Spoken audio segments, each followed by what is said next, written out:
Okay, सो चार तरह का हम लोग चार्जिंग मेथड देख सकते हैं। बाय रबिंग, बाय रबिंग बोले तो किसी चीज को अगर आप रब करते हो तो फ्रिक्शन मेथड भी इसको कहा जाता है। दूसरा है आपका इंडक्शन मेथड, तीसरा है कंडक्शन मेथड एंड चौथा है इंडक्शन प्लस अर्थिंग मेथड। ठीक है, ओके ग्रेट। अब हम लोग इसको बारी बारी से एक एक मेथड को स्टडी कर लेते हैं। First one is first one is bye rubbing method, bye rubbing method, bye rubbing method. देखिए, हम लोग पढ़ चुके हैं कि जो जनरली कोई भी जो सब्सटेंस होता है, कोई भी मटेरियल होता है, वो बहुत ही छोटे छोटे एटम से मिल करके बने होते हैं। लेट्स से कि अगर आप कोई एक सब्सटेंस लेते हो, this is a substance like this one, एक बॉक्स लाइक स्ट्रक्चर है। इस बॉक्स लाइक स्ट्रक्चर का अगर आप जूम करके देखेंगे, है ना, मान लीजिए कि अब ऐसे ये बहुत छोटे छोटे एलिमेंट से मिल करके बना होगा, छोटे छोटे एटम से मिल करके बना होगा। अ, एक बार स्लाइड पीछे कर दीजिए। ओके, लिख रहे हो क्या आप लोग? ये है bye rubbing, friction, induction, conduction, induction plus earthing.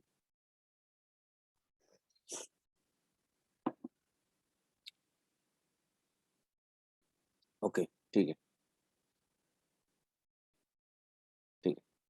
कोई भी अगर सब्सटेंस है तो ये सब्सटेंस छोटे छोटे मॉलिक्यूल से मिल करके बना होगा, छोटे छोटे एटम से मिल करके बना होगा।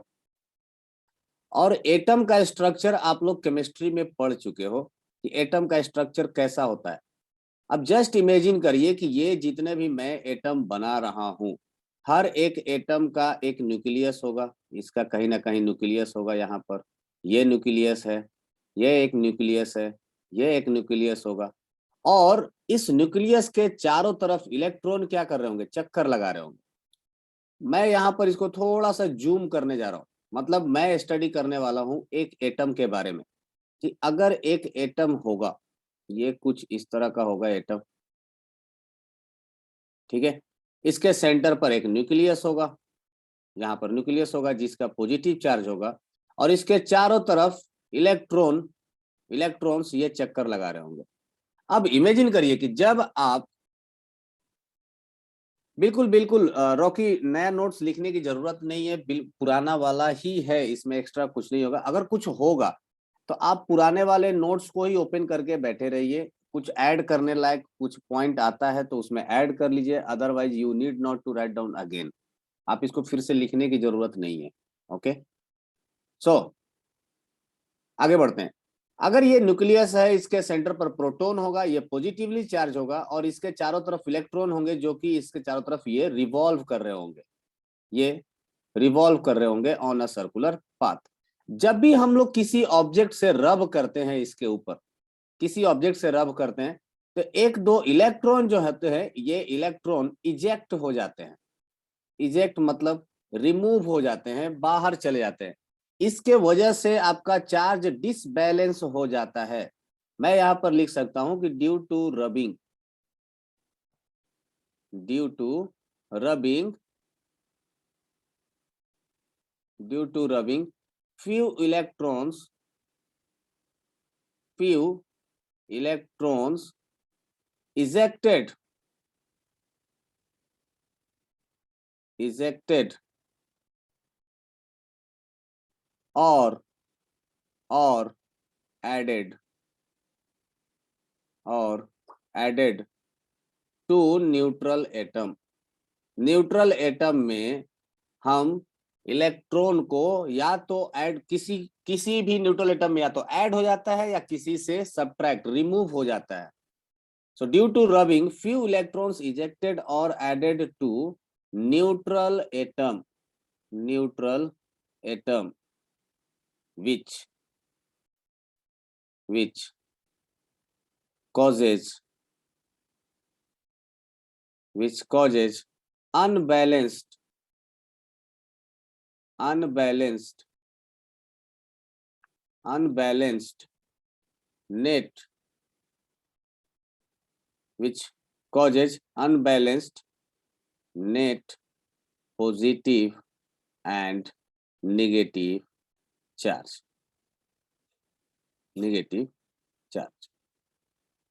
तो ये आपका चार्ज जो होता है वो अनबैलेंस हो जाता है, अनबैलेंस पॉजिटिव और अनबैलेंस नेगेटिव चार्ज हो जाता है। तो जिस पर भी इलेक्ट्रॉन ऐड हुआ वो नेगेटिवली चार्ज हो जाएगा, जिस पर से इजेक्ट हुआ वो पॉजिटिवली चार्ज हो जाएगा। एग्जाम्पल के तौर पर अगर मैं बोलूं कि फर हो गया, है ना, there is a woollen cloth known as fur plus glass rod. अगर आप इन दोनों को आपस में रबिंग कराते हो तो इनमें से एक पॉजिटिवली चार्ज हो जाता है और एक निगेटिवली चार्ज हो जाता है। That is due to the ejection और एडिशन ऑफ इलेक्ट्रॉन। क्या ये पॉइंट सबको समझ में आया? जब आप रब करते हो एक इलेक्ट्रॉन या दो इलेक्ट्रॉन या जो भी इलेक्ट्रॉन है वो इजेक्ट हो जाता है और दूसरे मटेरियल पर जाकर के ऐड हो जाता है, जिसके वजह से चार्जिंग हो जाता है। That is the one of the method called as rubbing. ठीक है, okay. Now move on to the next part. Second method is induction method. दोनों में से कोई भी हो जाएगा, पॉजिटिव या निगेटिव। रॉकी बिल्कुल, दोनों में से कोई एक पॉजिटिव होगा और एक निगेटिव हो जाएगा। यस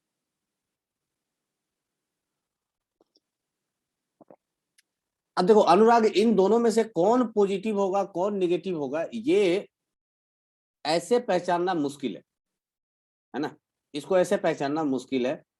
आप कह सकते हो कि सिर्फ मान लीजिए कि आपके पास फर है ना, और दूसरा है ग्लास। अगर फर के एटम में जो इलेक्ट्रॉन और प्रोटॉन के बीच में जो फोर्स है वो ज्यादा है देन ऑफ ग्लास, तो इलेक्ट्रॉन किसका इजेक्ट होगा? ग्लास का। तो पॉजिटिवली चार्ज कौन हो जाएगा? ग्लास।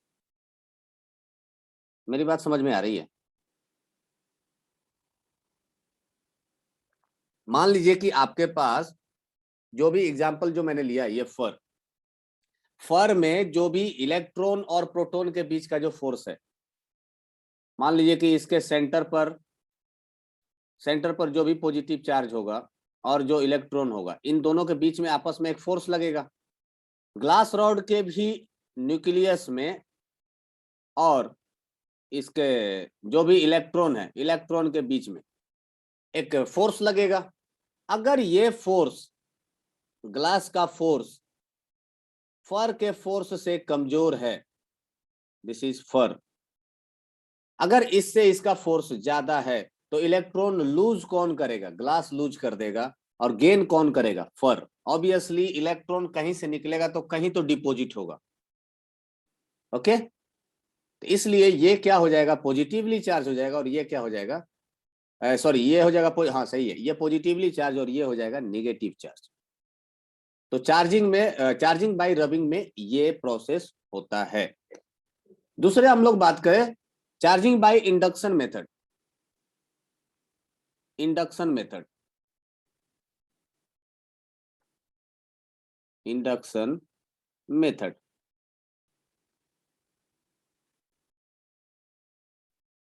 सर, कौन सा चार्ज किस पर आएगा नहीं समझ में आया? ओके, अनम्यूट करिए डॉन बॉस्को, अनम्यूट करो फिर बात करते हैं। हाँ बोलो, पूछो, डाउट पूछो। हेलो सक्षम,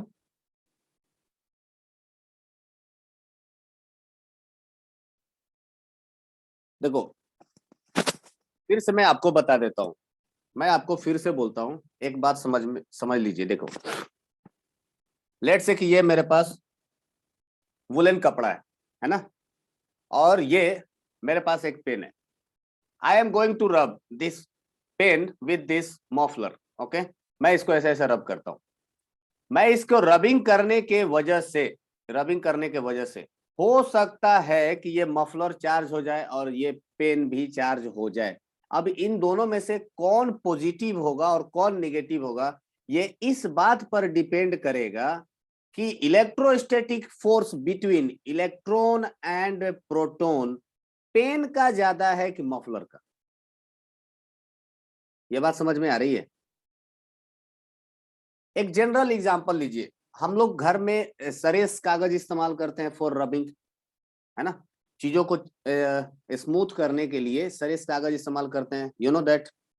उस सरेस कागज से हम चीजों पर रब करते हैं तो वो मटेरियल से कुछ मटेरियल रिमूव होता है। क्यों रिमूव होता है? क्योंकि जो सरेस कागज है इसके बीच में जो ग्लू लगा है, जो बॉन्डिंग है, वो काफी स्ट्रॉन्ग है आप जिसके ऊपर रब कर रहे हो उससे। अगर ये वीक होता तो सरेस कागज का ही मटेरियल खुद छूट जाता है, खुद ही डिस्ट्रॉय हो जाता, वो मटेरियल नहीं टूटता।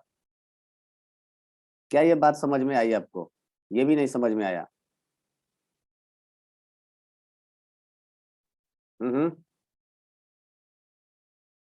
No response. डॉन बॉस्को, आप ही लोग का डाउट था। आई होप कि समझ में आ गया होगा। अगर फिर भी डाउट है तो फिर भी आप मैसेज कर सकते हो। रॉकी बोल रहा है ज्यादा से कम की ओर इलेक्ट्रॉन जाएगा। रॉकी, यहाँ पर पोटेंशियल डिफरेंस वाली प्रॉब्लम नहीं है। This is not the potential difference, कम से इधर से उधर चला जाएगा। सिंपल सी बात है कि लूज कौन सा है, which is loosely bounded electron. सबसे कम फोर्स किस में लग रहा है? जिसमें कम फोर्स लगेगा वो जल्दी टूट जाएगा, सिंपल सी बात है। अगर ग्लास रॉड का इलेक्ट्रॉन लूजली बाउंडेड होगा तो वो पहले टूट जाएगा। अगर फर का इलेक्ट्रॉन, वेरी गुड, चलिए फिर आगे बढ़ते हैं। चलिए वो समझ में आ गया, very good. Induction method, induction method में देखिए क्या होता है। इंडक्शन मेथड में हम लोग चीजों को इंड्यूस कराते हैं। अब ये एक इंड्यूस आपके लिए नया वर्ड होगा।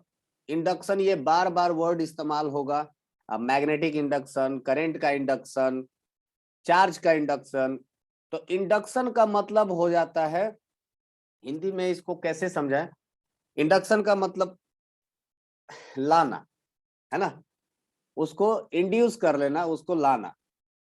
तो बेसिकली अगर आपके पास कोई भी एक मेटल है, लाइक दिस वन, आपने एक मेटल लिया, इस मेटल को आप किसी इंसुलेटेड स्टैंड पर आप रख दीजिए। ऐसा इंसुलेटेड स्टैंड पर रख दीजिए। इंसुलेटेड स्टैंड पर इसलिए ताकि ये अर्थिंग ना ले सके।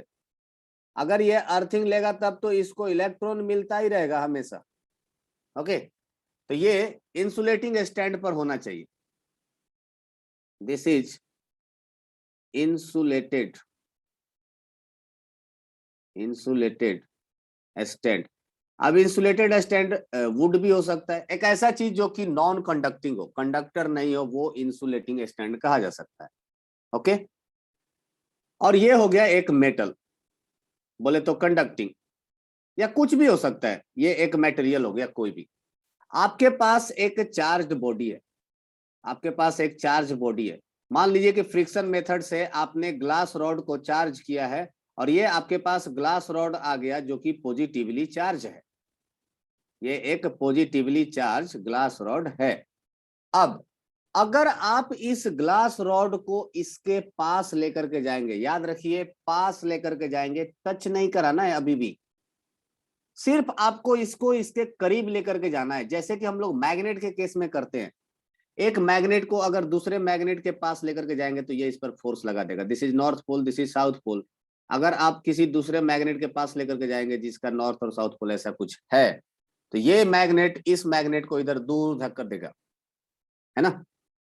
तो अगर आप इसको इसके पास लेकर के जाएंगे, इस मटेरियल के अंदर पहले से equal amount of proton and electron मौजूद हैं, तो ये क्या करेगा? पॉजिटिव चार्ज इलेक्ट्रॉन को अट्रैक्ट कर लेगा अपने तरफ। तो इसके आउटर बाउंड्री पर इस साइड में सिर्फ और सिर्फ नेगेटिव चार्ज आ जाएगा। सिमिलरली ये पॉजिटिव चार्ज को क्या करेगा, रिपेल कर देगा, तो इसके आउटर बाउंड्री पर इस साइड में पॉजिटिव चार्ज आ जाएगा, इस साइड में पॉजिटिव चार्ज आ जाएगा। इस तरह से हम लोग चार्जिंग कर सकते हैं। This is called as induction. इस चार्ज के लाने के वजह से ये जो इसके सरफेस पर जो चार्ज इंड्यूस्ड हो गया, this is known as induced charge. This is known as induced charge. ठीक है। सो इंडक्शन में कांटेक्ट नहीं कराना है, विदाउट कांटेक्ट इंडक्शन मेथड होता है। ओके।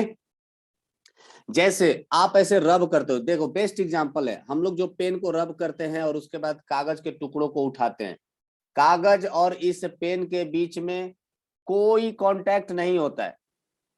ठीक है। कागज को हमने कभी रब नहीं किया था। रब किसको किया था, इस पेन को, किसके साथ, हेयर के साथ। तो चार्ज क्या होना चाहिए था, ये पेन एंड हेयर, इसमें पेपर का कोई रोल नहीं था, पेपर का कोई चार्जिंग नहीं था, फिर भी ये पेपर को लिफ्ट अप कर लेता है, पेपर को उठाता है। क्यों? By induced charging method. जैसे ही हम लोग इस पेन को नजदीक लेकर के आते हैं, पेपर का जो इलेक्ट्रॉन होता है ये इस साइड में नेगेटिव हो जाएगा और इस साइड में पॉजिटिव हो जाएगा। नाउ इन दोनों के बीच में एक फोर्स ऑफ अट्रैक्शन लगने लगेगा और ये इसके साथ जाकर के चिपक जाएगा। एक एग्जांपल के तौर पर मान लीजिए कि ये आपके पास एक प्लेट है ना, ये एक प्लेट है और इस प्लेट में आपने कुछ कागज के टुकड़े रख दिए। मान लीजिए ये कुछ कागज के टुकड़ा रख दिया, ऐसा ये कुछ कागज का टुकड़ा रख दिया और आपने एक कॉम्ब को लेकर के आया। कॉम्ब एक ऐसा जो कि रब किया हुआ है ना, एक कॉम्ब जो कि रब किया हुआ है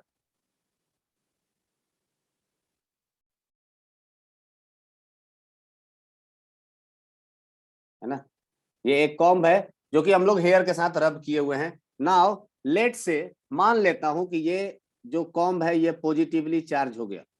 मान लीजिए कि ये कॉम्ब पॉजिटिवली चार्ज हो गया, तो ये जो पेपर जो यहाँ पर पड़े हुए, जैसे ही एक कॉम्ब को मैं नजदीक लेकर के आऊंगा, ये साइड क्या हो जाएगा, ये साइड हो जाएगा निगेटिवली चार्ज। ऊपर का जो सरफेस होगा ये क्या हो जाएगा, निगेटिवली चार्ज हो जाएगा बाय इंडक्शन। और इसका जो अपोजिट साइड होगा, जो दूर वाला साइड होगा, पेपर का दो साइड होता है, एक ऊपर वाला और एक बॉटम वाला साइड। अपर साइड पॉजिटिव हो जाएगा, निगेटिव हो जाएगा और लोअर साइड पॉजिटिव हो जाएगा। तो इस कॉम्ब और इस पेपर के बीच में फोर्स ऑफ अट्रैक्शन लगेगा और ये पेपर कॉम्ब में जाकर के चिपक जाएगा। इसके वजह से आप उसको लिफ्ट अप कर सकते हो, आप उसको उठा सकते हो। This is called as induction method. Okay. The third one is conduction method.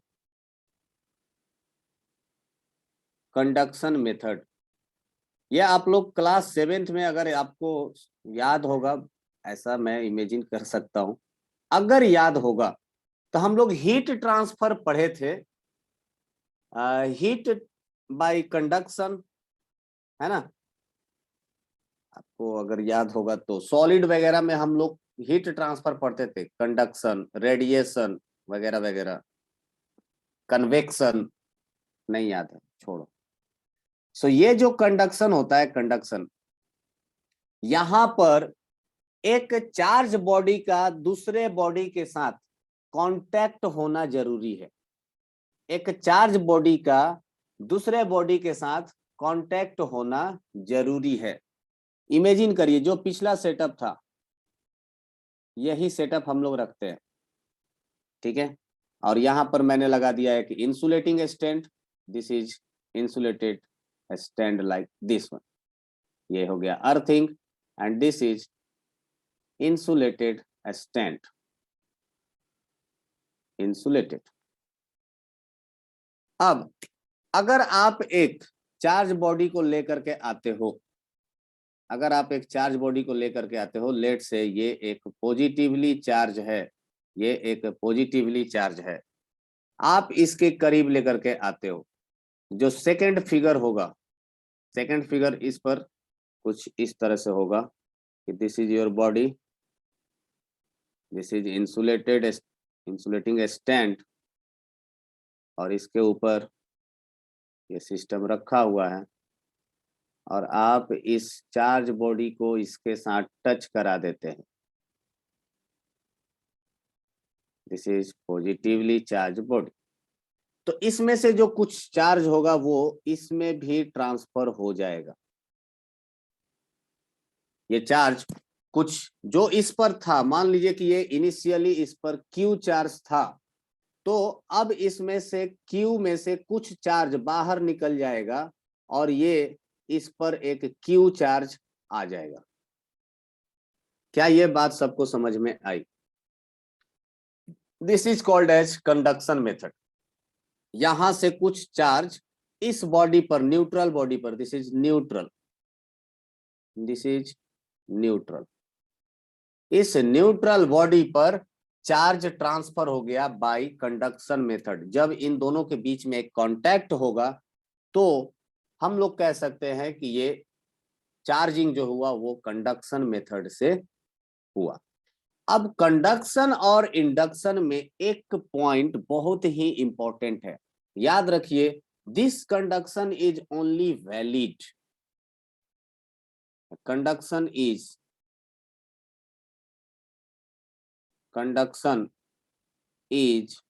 only possible when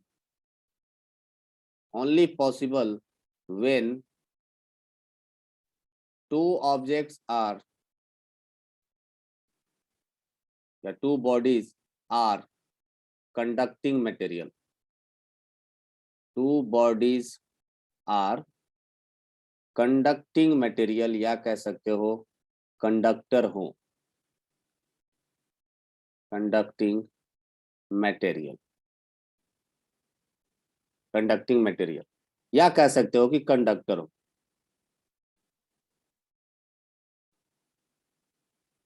और नॉर्मली जो कंडक्टर होता है वो कौन होता है? मेटल। तो हम लोग कह सकते हैं कि वो एक मेटालिक बॉडी हो तो सबसे बढ़िया है, मेटालिक बॉडी। सबसे बेहतर क्या होगा कि कंडक्टर हो, और कंडक्टर में भी सबसे बेस्ट होगा कि अगर वो मेटल हो तो बहुत बढ़िया है। तो कंडक्शन नॉन कंडक्टिंग बॉडी के लिए पॉसिबल नहीं है। नॉन कंडक्टिंग बॉडी में क्या क्या आ जाएगा? कंडक्टिंग बॉडी में आ गया मेटल, है ना, ग्रेफाइट भी आ जाता है, ग्रेफाइट भी एक तरह से कंडक्टिंग बॉडी ही है। लेकिन नॉन कंडक्टिंग में आपका क्या आ जाएगा? Plastic. The best example is, again फिर से यही, अगर जो आप रब करते हो, आप इसको और किसी भी मटेरियल को टच करेंगे तो इसका चार्ज इसमें नहीं जाएगा, it is non transferable. Conducting material कभी भी चार्ज को ट्रांसफर नहीं करता है, ये हमेशा याद रखिएगा। क्या ये पॉइंट क्लियर है? Conduction is only possible when two bodies are metals, है ना।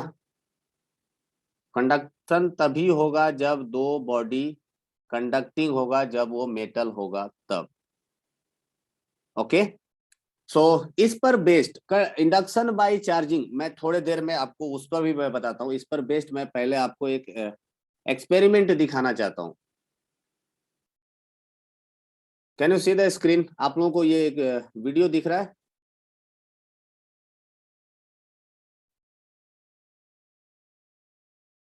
एवरीवन प्लीज से यस और नो।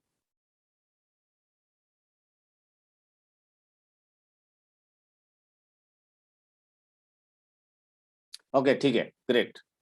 सो यस रिया, गुड वन। देखिए, ये है MIT के लेक्चरर वाल्टर लेविन, इनके द्वारा किया गया एक एक्सपेरिमेंट है ना। यहां पर आपको दिखेगा एक बॉल, ये है बॉल, ये बॉल एल्युमिनियम फॉयल से बना हुआ है। तो ऑब्वियसली ये एक कंडक्टिंग मटेरियल है और इनके हाथ में है एक rod. So we can see this experiment, है ना। ये एक एल्युमिनियम फॉयल से आप कह सकते हो कि कंडक्टिंग मटेरियल से बना हुआ ये एक बलून है। Okay, now what he is going to do is just charge this glass rod, उस रॉड को चार्ज कर देंगे, है ना। सो ऑब्वियसली ये भी कुछ वही इंडक्शन वगैरह भी, उसको देखो पोलराइजेशन भी कहा जाता है। तो we are not using this word polarization right now. So this is fur, एक फर है और ये हाथ में उनके ग्लास रॉड है। ग्लास रॉड से ये लोग क्या करेंगे, ये बॉडी को चार्ज कर देंगे, ये इस ग्लास रॉड को चार्ज करेंगे, ठीक है। अब सी, जैसे ही ये ग्लास रॉड इसके नजदीक लेकर के आए, this is attracted towards the glass rod. Remember, this is attracted towards glass rod. Now अब ये इस एल्युमिनियम फॉयल के साथ रब कर रहे हैं, एल्युमिनियम फॉयल के साथ रब किया है। ओके, सी, वो एल्युमिनियम फॉयल के साथ रब करके क्या कर रहे हैं, उसका चार्ज इसको ट्रांसफर कर रहे हैं। This is a conducting material, तो now we can do the conduction. Conduction के द्वारा इसका चार्ज इस एल्युमिनियम फॉयल को, अबे रॉकी बॉल हवा में कैसे हो सकता है, ये बलून है जिसको एक एल्युमिनियम फॉयल से रैप किया हुआ है।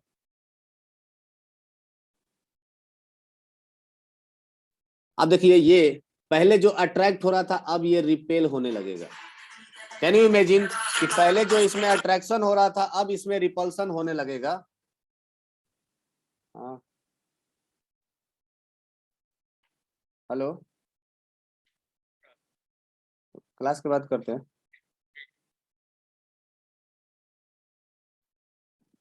ओके, ठीक है। Now see, this is another metal rod, again फिर से वही रबी कर रहे हैं और इसको इन्होंने टच किया, फिर से देखो अट्रैक्शन हो रहा है, अट्रैक्शन हो रहा है। नाउ फिर से वो रब करेंगे और इस बॉडी के साथ टच कराएंगे। जब टच करेंगे तो कंडक्शन के द्वारा सेम चार्ज ट्रांसफर हो जाएगा इस बलून के ऊपर भी। जब सेम चार्ज ट्रांसफर होगा तो same charge repel each other. अब जब दोनों नजदीक नजदीक आएंगे तो दोनों के बीच में क्या होने लगेगा, रिपल्सन। क्या ये एक्सपेरिमेंट आप लोगों को समझ में आया? मैं रिपीट करूं फिर से।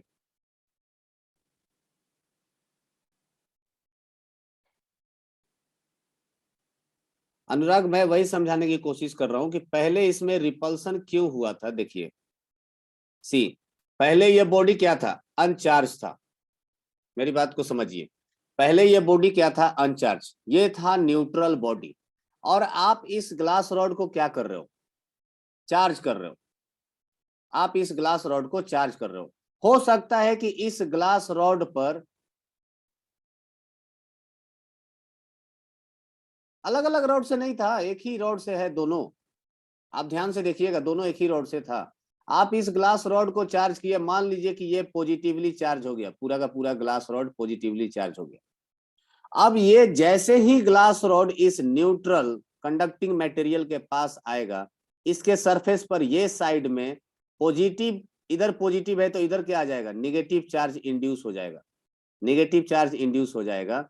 और इसके इधर अपोजिट साइड में कौन सा चार्ज इंड्यूस हो जाएगा, ऑब्वियसली इस साइड में पॉजिटिव चार्ज इंड्यूस हो जाएगा,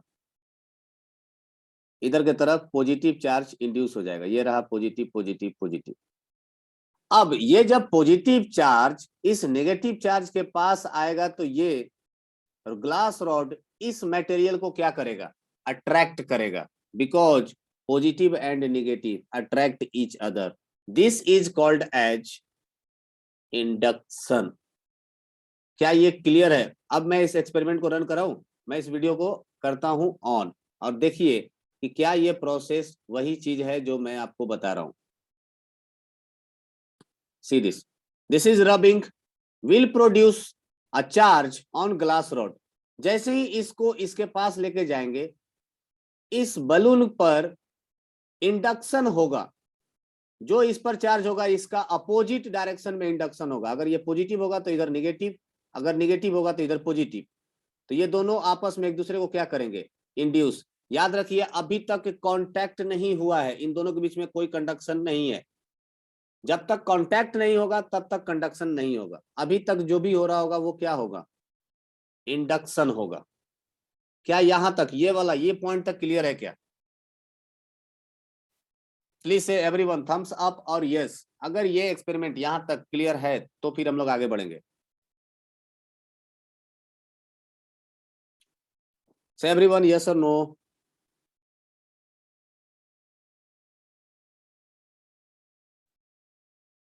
रिया को क्लियर है, डॉन बॉस्को स्कूल सबको क्लियर है, शुभम ओके ग्रेट, ठीक है। मतलब यहां तक आपको क्लियर है।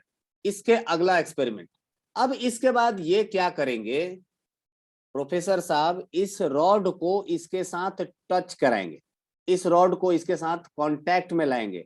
कांटेक्ट में लाएंगे तो ये क्या है, कंडक्टिंग मटेरियल है, चार्ज ट्रांसफर होगा। चार्ज जब ट्रांसफर होगा, हालांकि बहुत ज्यादा नहीं हो रहा है, पर चार्ज ट्रांसफर होगा। और जब चार्ज ट्रांसफर होगा तो जो चार्ज इस पर है वही चार्ज यहां पर भी ट्रांसफर होगा। अगर ये पॉजिटिव है तो इसको भी पॉजिटिव ही मिलने वाला है, अगर ये निगेटिव चार्ज है तो इस पर भी निगेटिव चार्ज ही मिलने वाला है। इससे हीट भी ट्रांसफर होता है क्या? बिल्कुल, हीट भी कुछ ऐसा ही ट्रांसफर होता है, ऐसा ही होता है ना। अगर आप एक हॉट बॉडी को दूसरे कोल्ड बॉडी के कांटेक्ट में लेकर के आएंगे तो इसका हीट इसको मिल जाएगा, that is called as heat transfer by conduction method. But यहां पर हम लोग हीट नहीं ट्रांसफर कर रहे हैं, हम लोग क्या ट्रांसफर कर रहे हैं, इलेक्ट्रॉन। या कह सकते हो ओवरऑल कि हम लोग क्या ट्रांसफर कर रहे हैं, चार्ज। Is it clear? हम लोग यहाँ पर हीट ट्रांसफर, हमको मतलब नहीं है हीट होगा कि नहीं होगा, हमको उससे कोई मतलब नहीं है। हमें मतलब इससे है कि क्या चार्ज ट्रांसफर होगा कि नहीं होगा। सर दोनों का सेम चार्ज मिलेगा तो एक्स्ट्रा इलेक्ट्रॉन कहां से आ जाएगा? नो नो रॉकी, दोनों पर सेम चार्ज नहीं होगा, सेम साइन ऑफ चार्ज होगा। अगर आपको याद होगा तो मैंने अभी आप लोगों को ये दिखाया था कंडक्शन मेथड में। देखो मैंने लिखा कि Q माइनस स्मॉल q, मैंने ऐसा क्यों लिखा, यहां से जो Q मैंने माइनस किया है वो Q इस मेटल को दे दिया, इस ऑब्जेक्ट को दिया ये वाला Q। तो मैं ये नहीं बोल रहा हूं कि दोनों पर सेम चार्ज है, मैं ये बोल रहा हूं कि अगर यहां पर पॉजिटिव चार्ज है तो यहां पर भी क्या होगा, पॉजिटिव चार्ज होगा।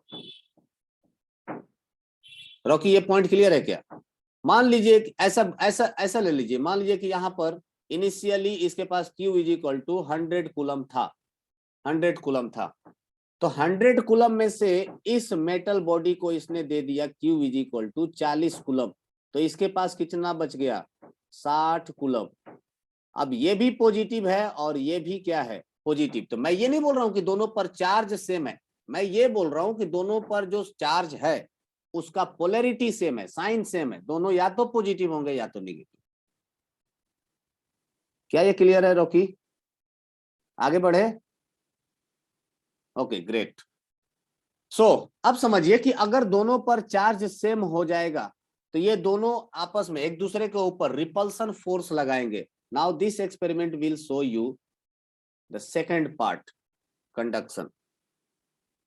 अभी तक अट्रैक्शन देखो, अब यहां पर देखिए, आप इनको जरा ध्यान से देखिए, he is rubbing this balloon, इस बलून को रब कर रहे हैं, मतलब इसको कांटेक्ट में ला रहे हैं।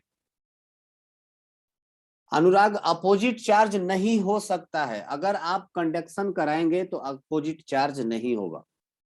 कंडक्शन का मतलब सेम मटेरियल ट्रांसफर होना चाहिए, है ना, अपोजिट चार्ज नहीं होगा, कंडक्शन में अपोजिट नहीं होगा। सो नाउ अब आप देख सकते हो कि इन्होंने ग्लास रॉड को इस बलून के साथ, जो कि कंडक्टिंग बलून है, इसके साथ वो टच किए हैं, रब कर रहे हैं। देखो अगेन, फिर वो फर के साथ रब किए टू चार्ज, और फिर उनको सटाया इसके साथ, है ना। देखो ये कंडक्टिंग हो रहा है, अभी वो टच करा रहा है बैलून के साथ, that means he is doing conduction, conduction करा रहे हैं अभी। नाउ अब देखिए ये हो गया रिपल्सन, अब होगा रिपल्सन।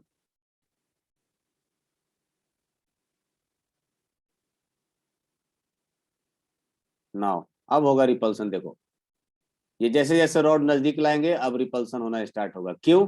क्योंकि दोनों के ऊपर सेम चार्ज है, दोनों के ऊपर सेम चार्ज है। जैसे ही उन्होंने रॉड लेकर के आया, जैसे ही उन्होंने रॉड लाया, दोनों के ऊपर सेम चार्ज चला गया था।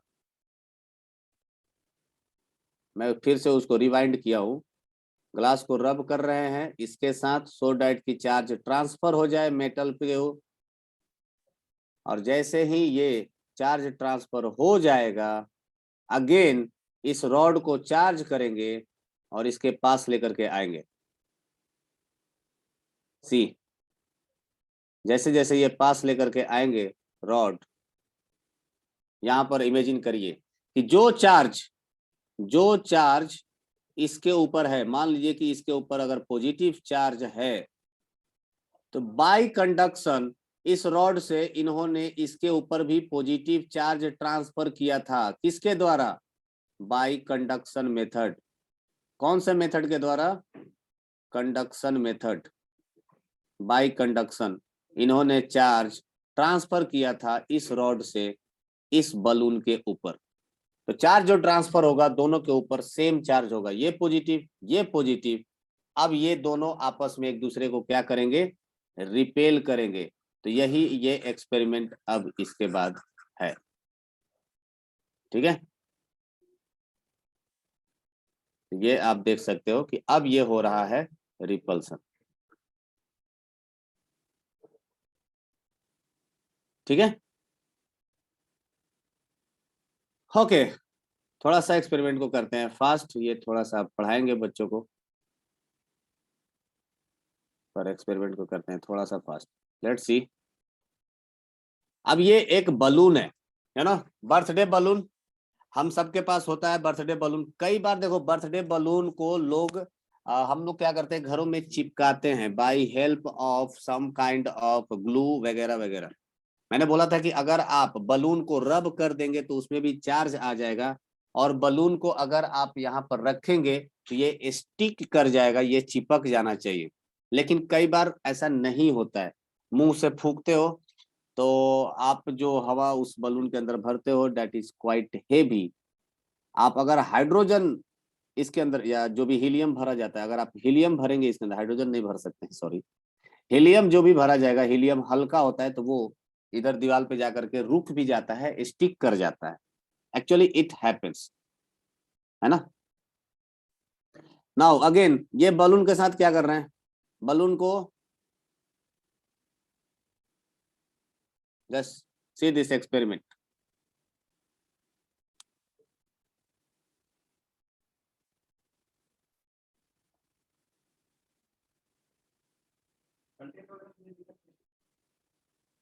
ठीक है,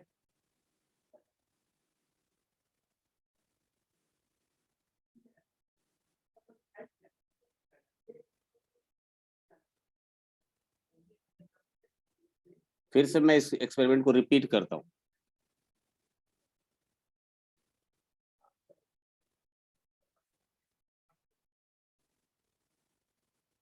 ओके, जस्ट वेट। अगेन ये फर है और ये एक नॉर्मल बलून में आयरन रॉड में क्यों सर? नहीं, वो करने के लिए आप ग्लास रॉड से भी कर सकते हो, उसमें कोई दिक्कत नहीं है। एक्सपेरिमेंट आप ग्लास रॉड से भी शो कर सकते हो। अच्छा, अभी क्या हो रहा था? रिपल्सन हो रहा था, अट्रैक्शन हो रहा था? मैंने देखा नहीं। Okay, see this was repulsion.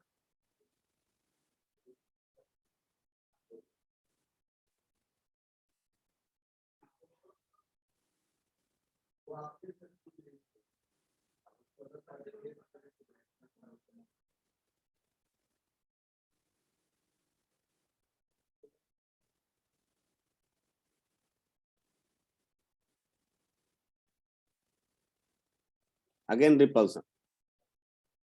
इसमें इन्होंने क्या प्रूव किया है कि जैसे ही उन्होंने अपने बॉडी के साथ टच किया, क्योंकि हमारा जो जो बॉडी है, बॉडी हमारा एक अर्थिंग टाइप का अर्थिंग प्रोवाइड करता है। तो अगर ये हमारे बॉडी के साथ कांटेक्ट में आता, इस पर अगर कोई चार्ज होता तो ये हमारे बॉडी के थ्रू जमीन में चला जाना चाहिए था, अगेन ये न्यूट्रल बॉडी हो जाना चाहिए था, पर हमारे बॉडी को टच करने के वजह से भी उसका चार्ज इधर उधर नहीं हुआ, बिकॉज बलून क्या है, एक नॉन कंडक्टिंग मटेरियल है, वो अपने चार्ज को ट्रांसफर नहीं करना चाहेगा, वह उसके चार्ज के वजह से, इसके वजह से वो अर्थिंग के वजह से अपने चार्ज को ट्रांसफर नहीं कर पाएगा। अभी रिपल्सन क्यों हुआ? रिपल्सन इसलिए हुआ क्योंकि बलून को भी रब करके ही चार्ज किया गया था, और वो जो रॉड है उसको भी रब करके चार्ज किया गया था। ठीक है, so that are the three methods of charging. मैंने आप लोगों को कुछ एक्सपेरिमेंट शो किया है, फिर भी अगर कुछ डाउट रह गया है तो आप पूछ सकते हैं। तो 3 मेथड मैंने बता दिया। चौथा जो मेथड है, fourth method is induction and earthing method. Fourth method is induction and earthing method.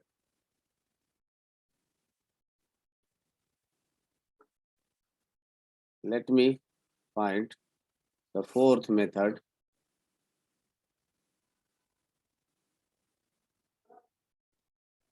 Fourth one, that is induction plus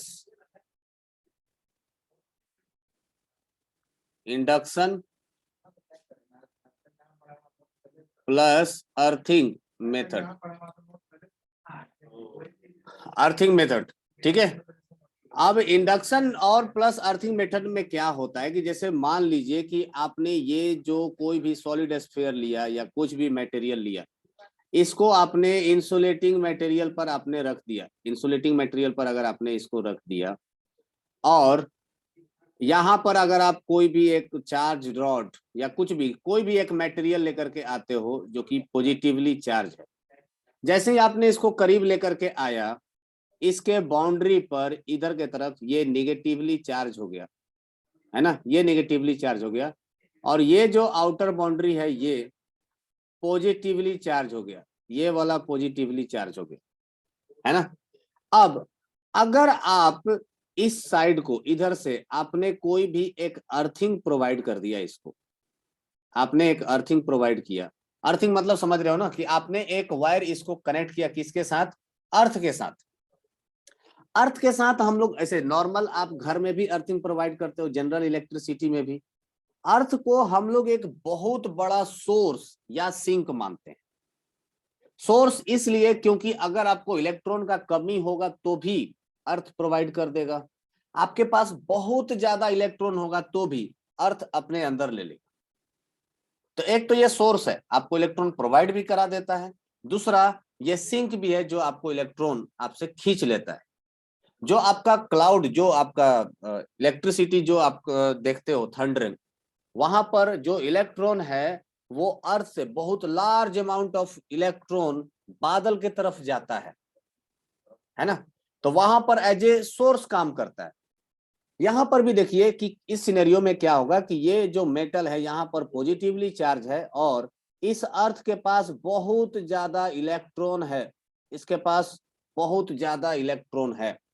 अब ये पॉजिटिव चार्ज क्या करेगा, इस नेगेटिव चार्ज को अट्रैक्ट करेगा अपने तरफ, और ये इलेक्ट्रॉन यहां से मूव करना स्टार्ट कर जाएगा टुवर्ड्स दिस स्फीयर, और ये इलेक्ट्रॉन जाकर के यहाँ पर इस पॉजिटिवली चार्ज को नेगेटिवली चार्ज से क्या कर देगा, न्यूट्रल कर देगा, इसको कर देगा न्यूट्रल, करेक्ट। सो इलेक्ट्रॉन का फ्लो किधर हुआ, अर्थ से इस स्फीयर के तरफ, अर्थ से इस स्फीयर के तरफ। जैसे ही ये इलेक्ट्रॉन यहां से गया, मतलब जैसे ही, क्या ऐसा थोड़ी है कि हम बैठ करके और लेंस लगा करके देख रहे हो कि अच्छा इलेक्ट्रॉन पहुंच गया सब, ऐसा नहीं है। आप बस सिर्फ टच कराइए, इलेक्ट्रॉन पहुंच जाएगा। रॉकी उस पर बात करते हैं थोड़ा देर में, बिजली पर भी आते हैं, just wait for a minute. जैसे ही ये इलेक्ट्रॉन यहाँ से, जैसे ही आप अर्थ को टच कराएंगे, इलेक्ट्रॉन यहाँ से यहाँ ट्रांसफर कर जाएगा, और आप फिर अर्थिंग को हटा दीजिए। जैसे ही आप अर्थिंग को हटाएंगे यहाँ से, इलेक्ट्रॉन अब इस स्फीयर पर जाकर के स्टोर हो जाएगा। आफ्टर दैट आप इस रॉड को हटा दीजिए, और आपके पास देखोगे कि इस स्फीयर पर, इस स्फीयर के ऊपर, सॉरी,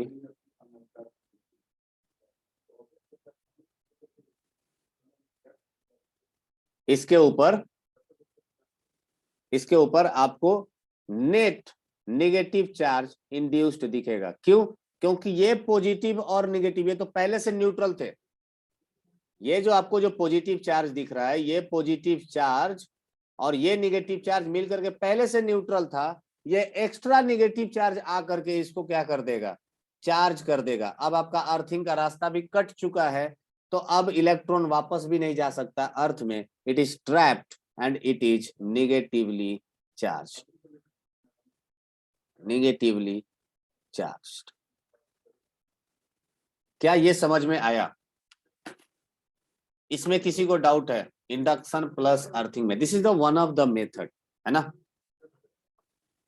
तो हम लोग 4 तरह का चार्जिंग मेथड पढ़ लिए। One is by friction method, second one is by induction method, third one is by conduction method and fourth one is by induction plus earthing. Anyone has doubt please raise your hand. Anurag, Anya, Divya, Rocky, Shivani, Shubham, Shubham Jha, anyone has doubt? Okay, I hope everyone has, very good, ठीक है, clear. हाँ अनुराग, extra negative charge, ये जो electron जो यहां से गया ये एक्स्ट्रा ही तो था अनुराग। ये जो इलेक्ट्रॉन यहां से इंटर कर गया इसके अंदर, है ना। अब समझिए, जस्ट इमेजिन करिए कि इसके पास जब इंडक्शन हो रहा था तो ये न्यूट्रल था, न्यूट्रल था, इधर नेगेटिव चार्ज हुआ और इधर पॉजिटिव चार्ज हुआ। अगर ये इलेक्ट्रॉन नहीं जाता, आप रॉड को हटा देते तो वापस से क्या होता? ये पॉजिटिव और नेगेटिव मिलकर के न्यूट्रल हो जाता। भाई अनुराग, वो तो मैंने बोला ही कि इलेक्ट्रॉन गया है ये अर्थिंग से, अर्थ से गया है इलेक्ट्रॉन। शायद आपने ध्यान से सुना नहीं। मैंने बोला कि जैसे ही आप इसको वायर से कनेक्ट करेंगे, ये पॉजिटिव चार्ज अर्थ से इलेक्ट्रॉन को अट्रैक्ट करेगा अपने तरफ, तो इलेक्ट्रॉन आ जाएगा। ओके ग्रेट, ठीक है। एक एक्स्ट्रा जो आपको बताना है वो ये है इलेक्ट्रिसिटी वाला, कि जो बादल जब गरजता है तो उस समय इलेक्ट्रॉन का फ्लो अर्थ से, इससे पहले आप लोग क्या जानते थे वो भी मुझे जरा व्यू शेयर करिए। What do you think about that, कि बेसिकली हो क्या रहा होगा? जो थंडर होता है, जो लाइटनिंग होती है, उस समय क्या हो रहा होगा? What will be the process? कोई बता सकता है?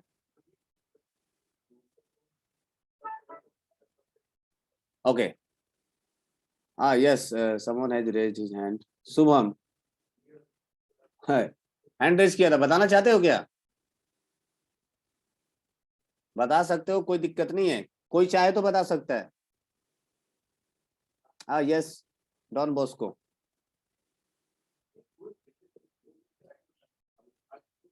कौन है सक्षम? कौन बोलने वाला है? बादल, सर प्रियांशु बोलेगा। कोई नहीं बता रहा है। सर प्रियांशु बोलेगा, प्रियांशु। चलो बोलो, प्रियांशु बोलो। सर जब बिजली कड़कता है ना, हाँ, उस समय हम लोग जब जैसे बड़े बड़े बिल्डिंग पर एक अच्छा टाइप का लगा देते हैं। बादल कैसे गरजता? बादल गरजता कैसे? दिक्कत ये है ना, पहले बादल को मनाओ कि गरजेगा कैसे। बादल के ऊपर और नीचे positive charge and negative charge होते हैं, एयर दोनों कोलिजन होते हैं तब, बिल्कुल ये तो होता ही है। सी, देखिए क्या होता है, मान लीजिए कि ये आपका अर्थ सरफेस है, ऐसा है ना, ये एक अर्थ सरफेस है और यहाँ पर बहुत सारे ऐसे बादल गुड़गुड़ियाए हुए हैं, है ना, काला घना बादल ऐसा छाया हुआ है। सो जब भी विंड फ्लो करता है, या आप बोल सकते हो कि एक तरह से एक तूफानी हवा जब चलता है तो ये सब आपस में टकराने लगे। हवा के मॉलिक्यूल्स और बादल के मॉलिक्यूल्स ये सब आपस में टकराते हैं। तो टकराते हैं तो अगेन आपके पास क्या आया, rubbing, friction. So charging by rubbing वहां पर स्टार्ट होता है ना। जैसे ही चार्जिंग बाय रबिंग स्टार्ट हो जाता है तो बादल, ये इसके जो लोअर पार्ट है ये पॉजिटिवली चार्ज हो जाता है, पॉजिटिवली चार्ज हो जाता है। ठीक है।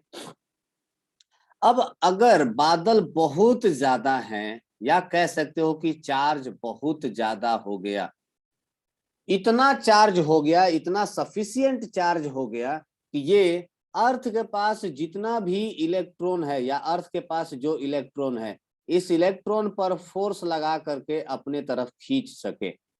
कम से कम इतना इलेक्ट्रोस्टैटिक फील्ड होना चाहिए, या कह सकते हो कि आप इस चार्ज के पास इतना स्ट्रेंथ होना चाहिए कि ये इस इलेक्ट्रॉन को अपने तरफ खींच सके। मेरी बात समझ में आ रही है? अब समझिए कि एक चार्ज दूसरे चार्ज को जब खींचता है तो फोर्स लगाता है, there is a charge, positive charge, here it is a negative charge, है ना। तो ये क्या करता है, ये पॉजिटिव चार्ज जिस तरह से मैग्नेट अपने आसपास एक मैग्नेटिक फील्ड क्रिएट करता है वैसे ही एक चार्ज, पॉजिटिव चार्ज भी अपने तरफ एक इलेक्ट्रिक फील्ड क्रिएट करता है, एक इलेक्ट्रिक फील्ड क्रिएट करता है ना। तो मैग्नेट अपने चारों तरफ मैग्नेटिक फील्ड क्रिएट करता है और एक चार्ज अपने चारों तरफ इलेक्ट्रिक फील्ड क्रिएट करता है। इस इलेक्ट्रिक फील्ड में अगर कोई चार्ज आएगा तो उस पर एक फोर्स लगेगा। फोर्स किस डायरेक्शन में लगेगा ये इस बात पर निर्भर करेगा कि वो चार्ज किस तरह का है। अगर ये नेगेटिव चार्ज है तो इस पर जो फोर्स लगेगा वो फोर्स लगेगा इस डायरेक्शन, मतलब टुवर्ड्स पॉजिटिव चार्ज।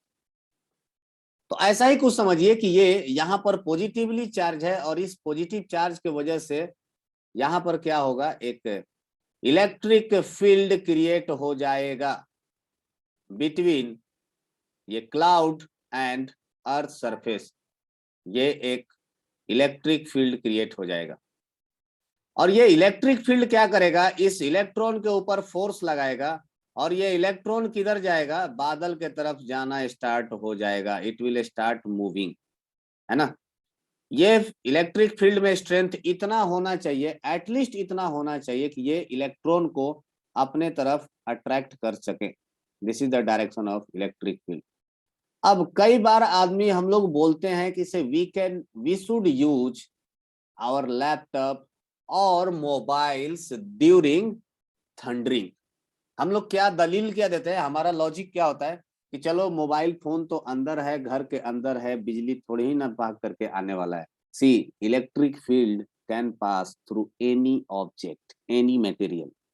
तो जब भी आपके इलेक्ट्रिक फील्ड, जब भी ऐसा घना ऐसा बादल छा गया, इलेक्ट्रिक फील्ड आपके जमीन पर चारों तरफ है, आपके पास है पर आपको दिख नहीं रहा, अगर ऐसा कुछ होने लगा तो वो इलेक्ट्रिक फील्ड आपके मोबाइल के सर्किट से भी पास होता है and that may increase the value of voltage या current in your mobile circuit.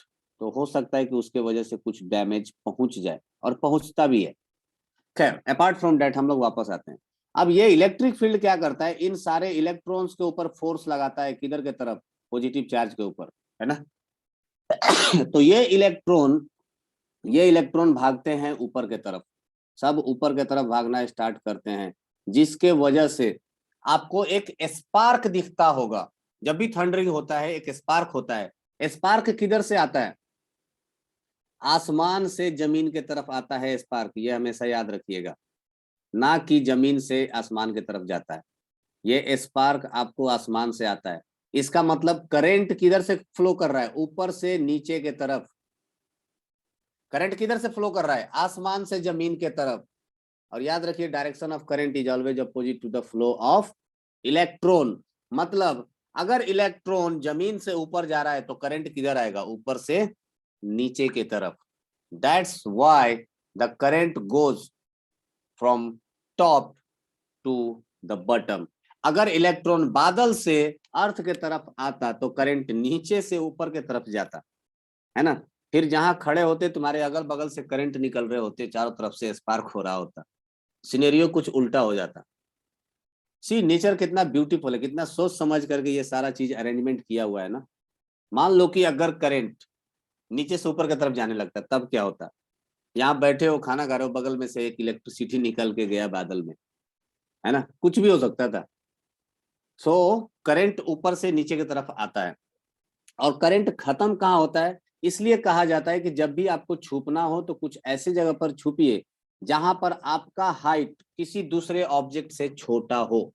अगर आप प्लेन फील्ड में हैं, अगर आप प्लेन फील्ड में हैं तो आप चुपचाप सो जाइए, सो जाइए, ताकि आपका हाइट कम हो जाए। और जब आपका हाइट कम हो जाएगा तो आपके अगल बगल के जो भी कुछ ऊंचे ऑब्जेक्ट होंगे, इलेक्ट्रॉन वहां से पास होना स्टार्ट करेगा। ऑब्वियसली इलेक्ट्रॉन वहीं से जाएगा जहां से उसके पास नजदीक होगा।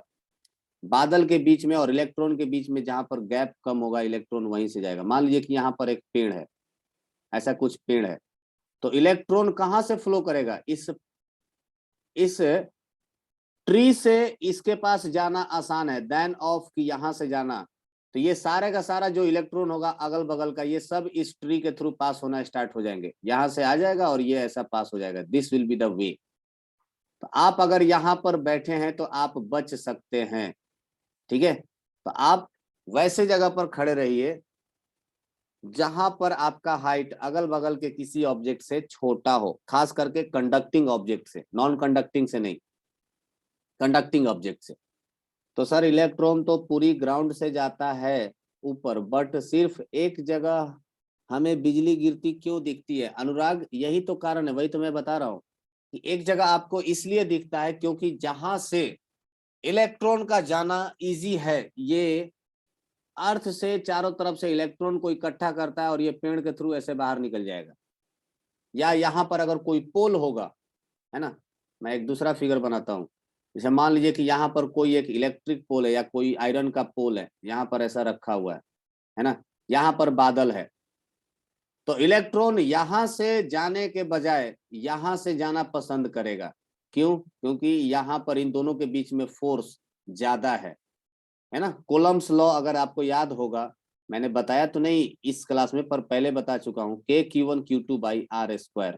जितना डिस्टेंस छोटा होगा उतना ही फोर्स ज्यादा होगा। तो सबसे ज्यादा फोर्स कहां पर लग रहा होगा? इस पोल पर, इनके बीच में, है ना।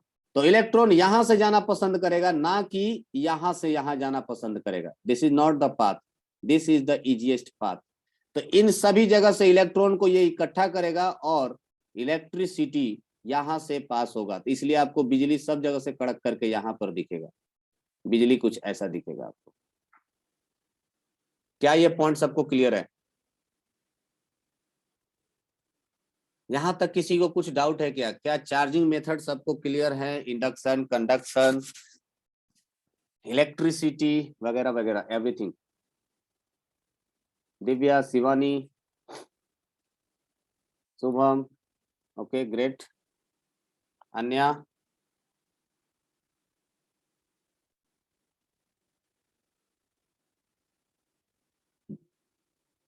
रिया, okay great. Shivani, Divya no sir, Divya no बोल रही है। Okay Divya, I am going to unmute, please ask your doubts.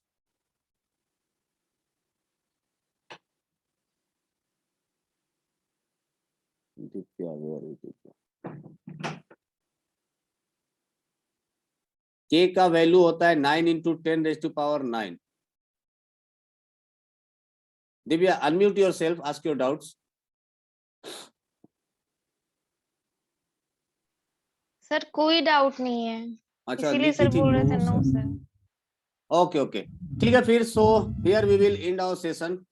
मिलते हैं नेक्स्ट क्लास में। आज हम लोगों ने चार्जिंग पढ़ लिया, चार्जिंग के मेथड पढ़ लिए हैं। नेक्स्ट क्लास में कोलम्स ने कंडक्शन मेथड का यूज करके ये फाइंड आउट किया कि दो ऑब्जेक्ट्स के बीच में फोर्स का मैग्नीट्यूड कितना होगा, मतलब दो चार्ज के बीच में कितना फोर्स लग सकता है, ये उन्होंने एक्सपेरिमेंट के द्वारा फाइंड आउट किया।